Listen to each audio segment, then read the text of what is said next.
All right, so how's it going? Sweet. All right. Got any burning questions or issues? Any mild curiosities? That's what I'm looking for.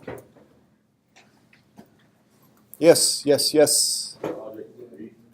Yeah, so Project 3, I've been wanting to make modifications to it, and I actually have been doing a little work on that, but didn't complete them. So historically what's happened is Project 3's gotten assigned during this week, and I've made it due Wednesday of next week, and the reason for that is to ensure that there's nothing on your plate when you're dealing with the midterm. Since I don't have Project 3 in a form where I want it yet to present, I am certainly going to push that to beyond the midterm. So for the next week, there is not going to be any project work. Now I may get Project 3 in shape and push it up there, and I may even say something about it, but there will be nothing due substantively on it prior to the midterm. So a little bit of a break for you there.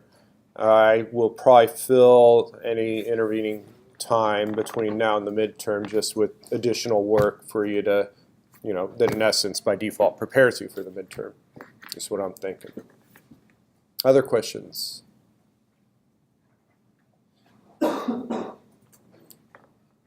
Yes? What should we study for the midterm? What should you study? Well, I do have under assignments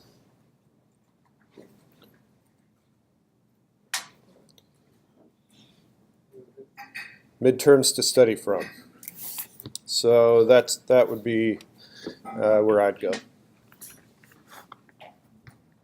And again, I've said this before, I'll say it again, the bottom line is it's not a course you can cram. Either you know how to code or you don't. Literally, the best way to prepare is to go back and redo the work that you've done already. Because the work that you've done already, probably you've had other examples open, you've copied existing code, you've interacted heavily with classmates.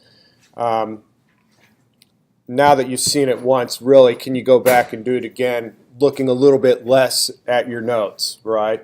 Referring a little bit less to previous work.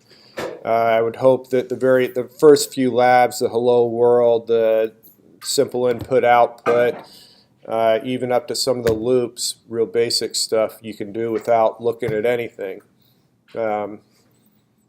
If you can't, then go back and do it, and then do it again and do it again and do it until you can actually do it from scratch without looking at anything. You may go, oh, that's redundant, and I'm not making progress in what I need to know. That's what you need to know. You got to know how to write code. Okay, so it's all valuable time.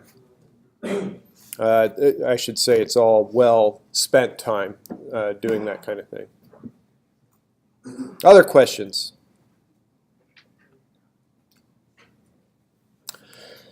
Okay, so what I'm going to do is foist another assignment on you.